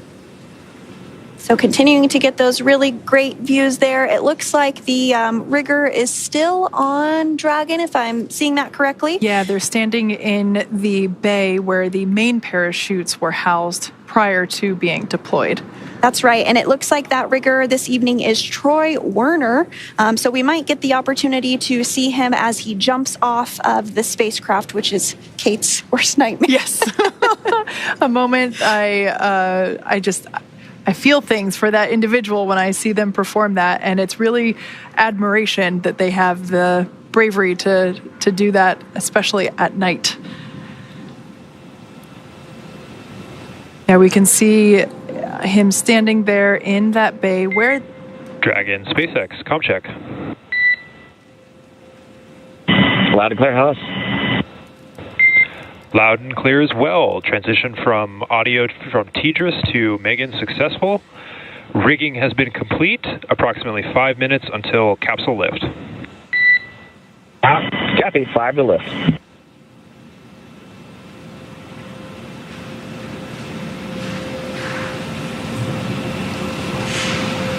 Great news there, just giving the crew an anticipated timeline for the remainder of the recovery preparations. That lift sequence will happen quite quickly, so be sure to not turn away. The Dragon capsule will be lifted up and out of the water using those hydraulic arms, or that lift that you can see there at the end of the recovery vessel on the left-hand side of your screen. It'll then be placed in the Dragon's nest, which will then be translated toward the forward end of the vessel. And that all happens really from the moment that the Dragon capsule is lifted out of the water, basically about a minute, if my memory serves me correctly from previous recent recovery operations, about a minute for the nest, for the Dragon to be out of the water in the nest, and the nest to be translated to the forward end where the egress platform is located. Now, once the Dragon capsule is there next to the egress platform, we will perform another set of safety checks to make sure that there are still no hypergolic vapors present on the exterior of the capsule. So we'll do another one of those before allowing the team to open the side hatch. We can see the rigger there now atop the Dragon capsule. I wonder if they have the opportunity to kind of put their hand down there and wave. That is the side of the capsule where, oh, there they go, into the water. Dragon, brace for capsule lift. Dragon.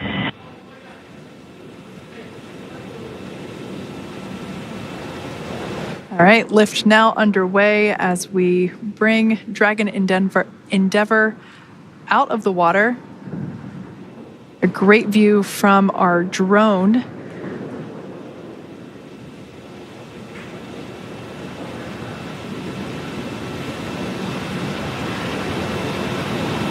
We can see the capsule now making its way toward the Dragon's nest, and there's a good view of that egress platform, so you get a better sense of how far that translation is.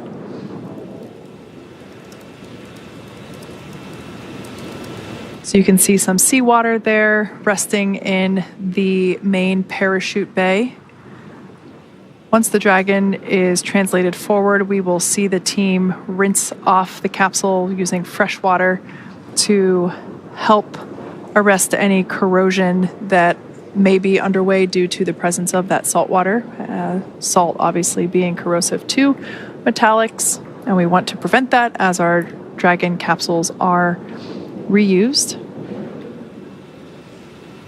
And we are really starting to see kind of that toasted marshmallow effect because of re-entering into the Earth's atmosphere there. And then we did see a view of the side hatch. We'll continue to see that come into more view, especially as the Dragon is translated a little bit closer. Dragon, welcome aboard the recovery vessel Megan. Recovery personnel are completing their final checks. Stand by for translation to the egress platform. Dragon copies. And so CREW-8 is now aboard the recovery vessel Megan after splashing down off the coast of Pensacola at 12:29 a.m. Pacific time this morning. The recovery vessel Megan is actually named after NASA astronaut Megan McArthur, who was selected as an astronaut in 2000.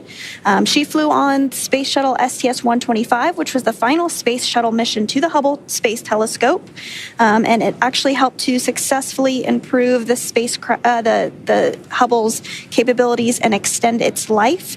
And then she also flew on CREW-2. Yeah, she was actually the pilot for CREW-2. So we have two recovery vessels, one supporting Gulf operations, one supporting Atlantic operations, and this one is, as you just mentioned, named after Megan, and the other one is named after Shannon. So we've actually named these two recovery vessels after the first two women to fly on our Crew Dragon missions. Yep, that is exactly right. And we are getting a visual there of recovery personnel working to plug up the Draco sections. Of course, those are no longer needed now that the crew is safely back on Earth. So they're working to plug those up as we continue our recovery operations this evening. These drone views are pretty awesome. I particularly love how it's able to angle around the recovery vessel and provide a more holistic snapshot of the teamwork involved in recovering Dragon capsules. So with some camera views, we can see a couple individuals awaiting or doing certain preparations, and I love how we can kind of see more of the cohesive unit working together with these drone shots. We can see each individual performing their specific task. And this, of course, is something that the recovery team trains for extensively, both for daylight and nighttime operations. So this is something that each individual is well trained, well prepared for. And we can see now that the Dragon capsule is safely in the nest, like Sandra mentioned. We're going to be plugging up the Draco thruster outlets to help ensure that there are no hypergolic vapors that escape. We'll also perform another safety check, to make sure it is safe for crew members to make a close approach. And we can see the team members removing some of the straps and the rigging that was necessary for capsule lift, but now unnecessary. And we will remove those to help clear the way to open the side hatch.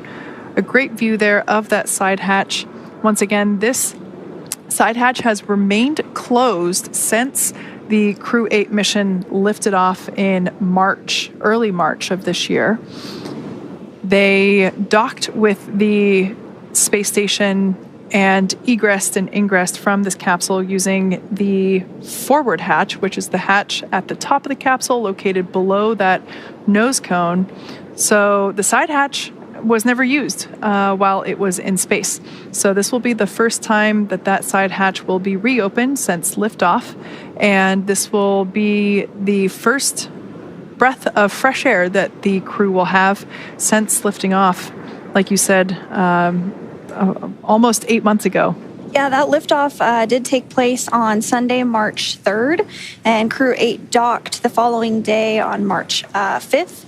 Now, CREW-8 actually docked to the Harmony forward port, but throughout their mission, they did complete a port relocation, which is essentially moving the spacecraft from one port to another. And we are getting a really great view of Dragon as it is translated closer ahead of those recovery operations and opening up the hatch.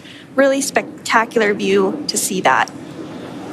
Now, one thing I want to mention before we see the crew egress, it is important to note that Matthew, Michael, Jeanette, and Alexander will be getting assistance as they exit or egress from the capsule. They will be getting assistance from... Stand by for side hatch opening and egress. Dragon.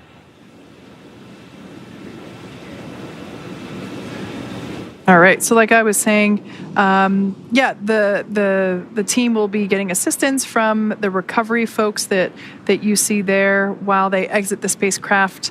This is the same process for any returning long-duration crew members, as returning to a gravity environment can, wreak havoc with our vestibular system, and which is responsible for maintaining balance and motion. So safety, of course, is our number one priority with this operation. So you'll see the crew members helped out of the spacecraft by one by one and assisted with the few feet to the medical quarters on board the boat. So nominal procedure is to open the hatch, do a quick thumbs up check with the crew inside, help them egress one by one, and they will then go into the medical quarters directly after egress to have their first in-person medical conference with the flight surgeons on board. So that will happen for all 4 crew members.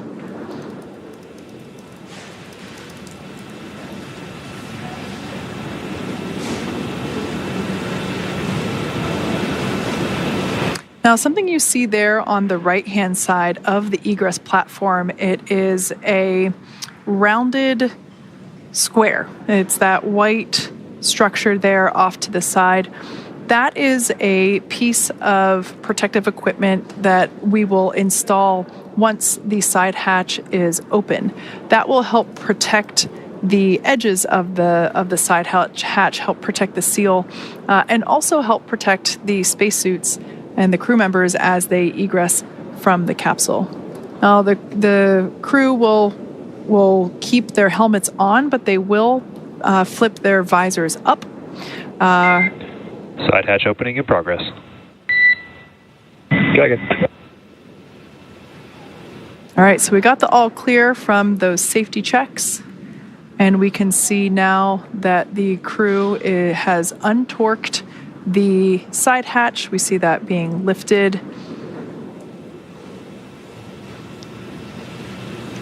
We can see that protective piece being put in place.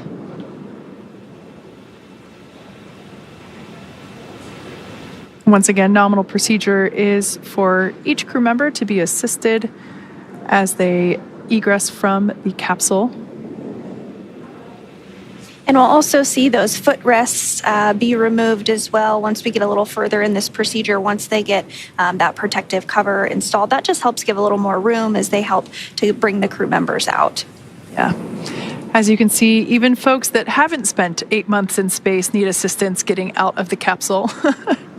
Yes, and again, you will see the crew be assisted out of the spacecraft and have some folks around them. This is common for all of our landings, as well as for the Soyuz. If you've ever watched one of our broadcasts on that, we do assist the crew as they come out of any spacecraft following their space flight. We can see the onboard photographer getting some snapshots. I have a feeling there may have been 4 thumbs up there inside the capsule at one point. Or maybe there will be now. This is also a great view. We can really see the details in the thermal protection system and that evidence of reentry. So as we mentioned before, the exterior of the capsule at liftoff and while the capsule was on orbit was a nice white, and we can now see that discoloration reflecting the patterns of heat that the capsule experienced during re-entry. As we mentioned, the exterior temperatures can reach up to 3,500 degrees Fahrenheit as that plasma builds up. So I always love seeing how the Dragon capsules change identity essentially as they come back and kind of have their own unique fingerprint or TPS print, if you will, thermal protection system. And we were talking about the other recovery vessel, Megan, and it turns out that Shannon Walker is actually on the recovery vessel as well, helping to assist with this, as well as NASA astronaut Eric Bowe. So that's awesome. And she's the astronaut that the other vessel is named after. Yep.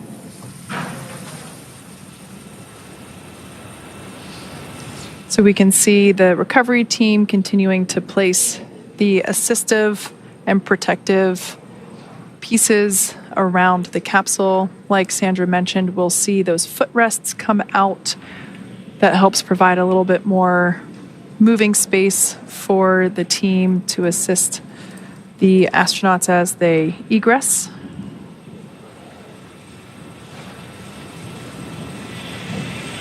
And we'll probably see a wheeled mobility aid come into view here as well for each crew member.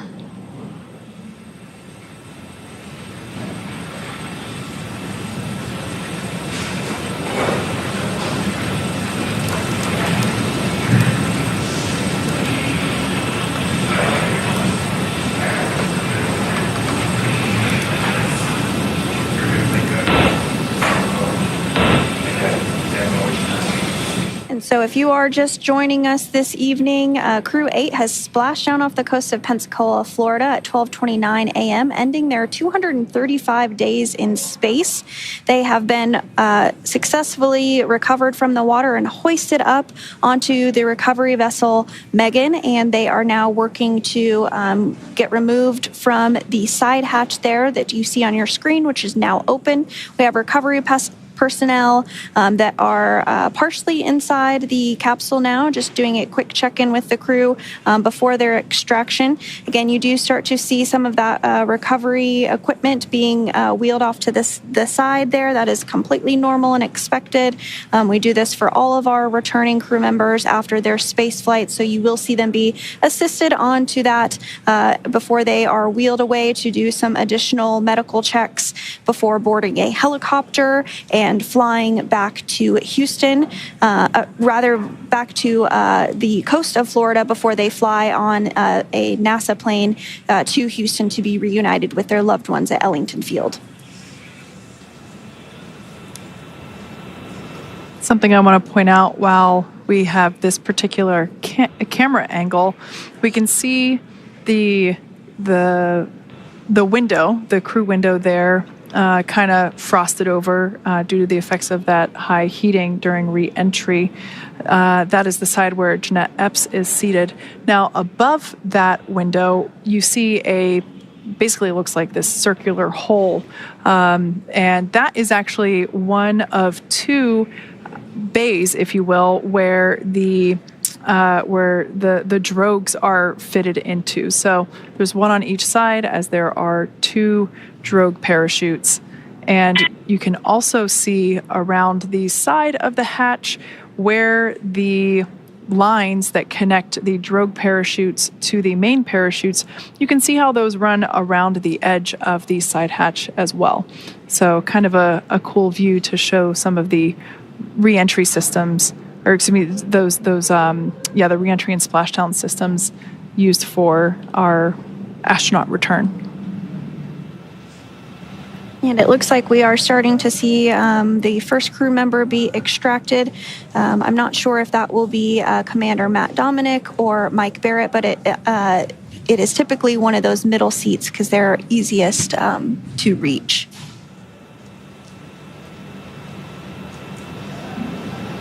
So again, you do see that crew member getting some assistance. I can't quite tell who it is just yet. I can only imagine what it feels like to have to stand up after spending nearly 8 months in space and having to stand up for the first time with Earth's gravity. And that is NASA astronaut Matt Dominick, who is now out of the spacecraft. His very first space flight. Looks like we're getting some handshakes there. High fives all around.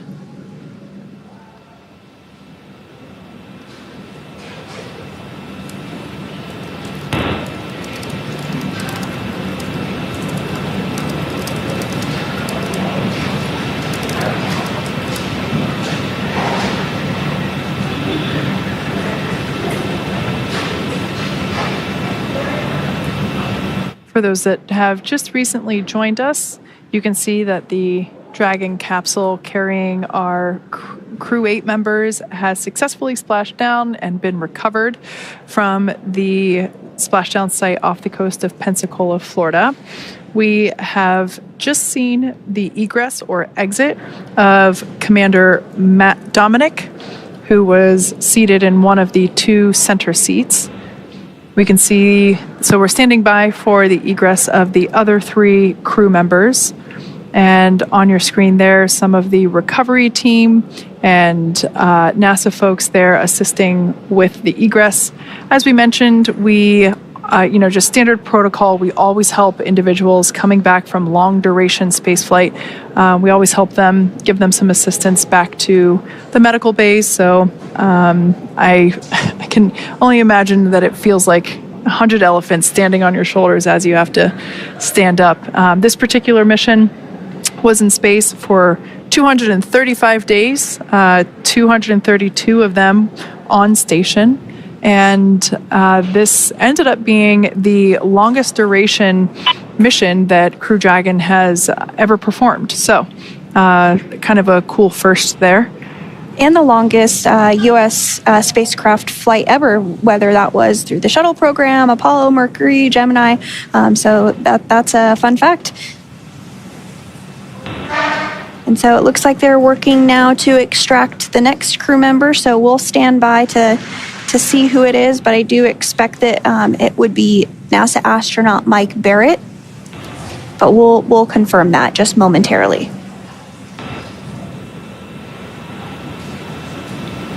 In addition to the individuals standing around the outside, there's also a recovery team member inside the capsule assisting with the egress.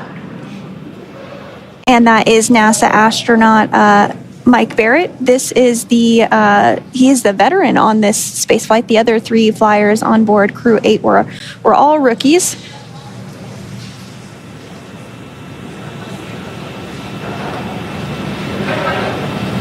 And so in total, Mike Barratt has spent 447 days in space. Saw some excitement there. Yes.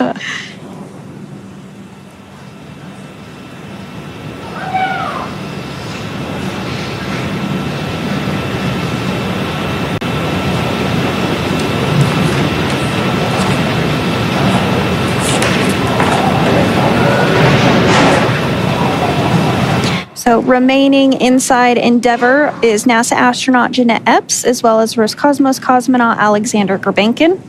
So we'll see who comes out next. You do see those footrests as they are removed from the spacecraft to give a little more space for recovery personnel to assist the crew members out. I think it looks like we might be getting Jeanette Epps next.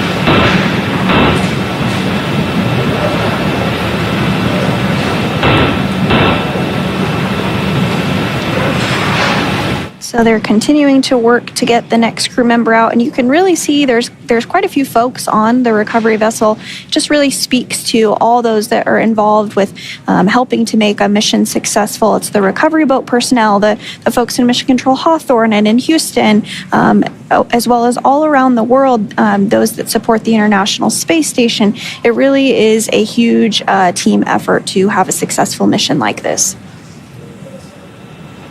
And in fact, there's 44 people on the recovery vessel, Megan, to help support tonight's splashdown.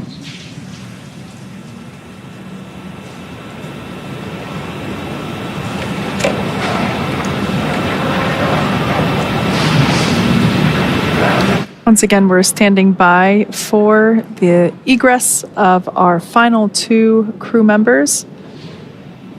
Yeah, it looks like NASA astronaut Jeanette Epps will be the next one to exit. Due to the limited space inside Dragon capsule, it's pretty normal to have the 2 individuals seated in the center seats, so the pilot and commander. It's pretty normal to have them egress first. as it helps give a little bit more working room there within the capsule for the crew members and the recovery team members.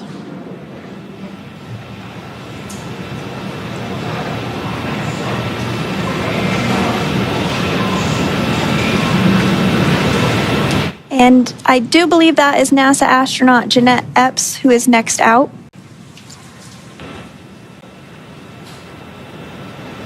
Yep, Jeanette Epps was the next one out. So Alexander Grebenkin will be next. Again, this was her first space flight.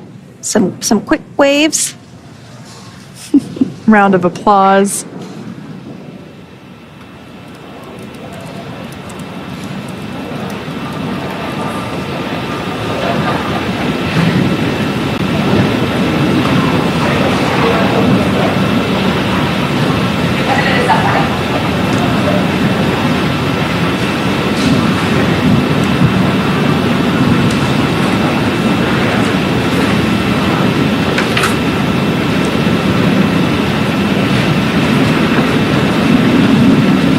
And we are starting to see Alexander Grebenkin be extracted from the spacecraft as well.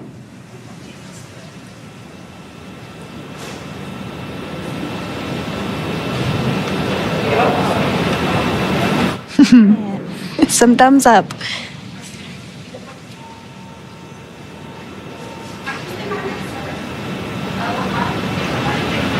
And we now have all 4 crew members outside of Crew Dragon Endeavour following their 235 days in space. Some cheers and excitement for CREW-8. That's great to see. Checking to make sure they didn't leave anybody inside. No aliens as stowaways inside Dragon Endeavour. Well, now that Matt, Mike, Jeanette, and Alexander are safely back home on Earth and getting checked out by the NASA medical team, we're going to wrap up our live coverage of their return. Now, this all kicked off on March 4th, 2024 from historic Launch Pad 39A at the Kennedy Space Center in Florida. After a successful liftoff and separation from Falcon 9, Matt, Mike, Jeanette, and Alexander made a 29-hour flight on board Dragon to the International Space Station. Since arriving at the space station, they spent nearly 8 months as members of Expedition 71 and 72, where they executed science experiments, spacewalk, and repairs while aboard the orbiting laboratory. Their journey home began about 34 hours ago on October 23rd when they closed the hatch to Dragon and undocked from the space station at 2:05 p.m. Pacific time. After 4 successful departure burns and a phasing burn to line up their orbit, Matthew, Michael, Jeanette, and Alexander rested for a few hours before waking up to prepare for re-entry this morning. We jettisoned Dragon's trunk and performed our final on-orbit maneuver, the approximately 9-minute-long deorbit burn, and that occurred at 11:39 p.m. Pacific, 2:39 a.m. Eastern Time, and that sent Dragon on its path home.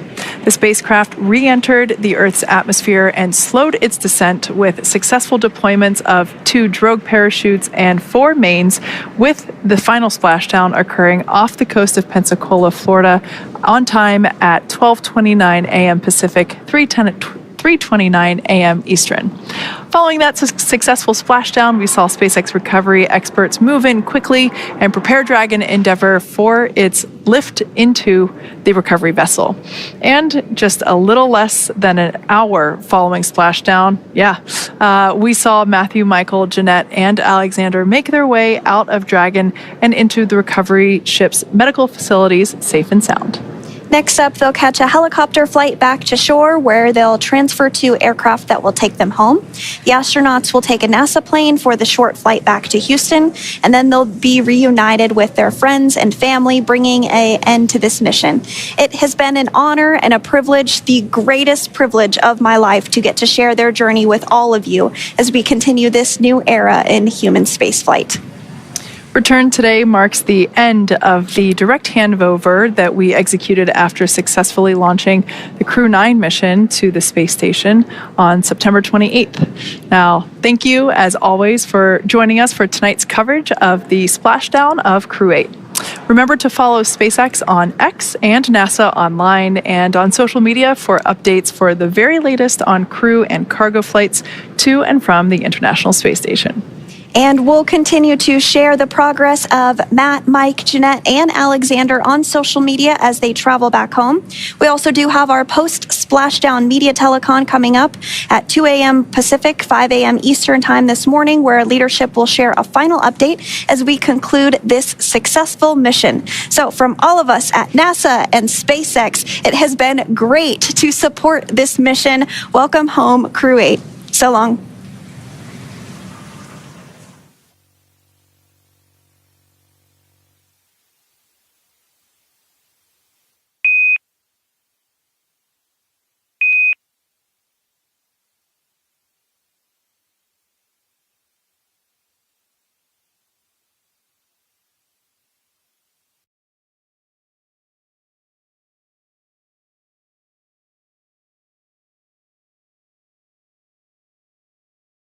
नमस्कार दोस्तों, क्या इस पूरे ब्रह्मांड में हम इंसान अकेले हैं?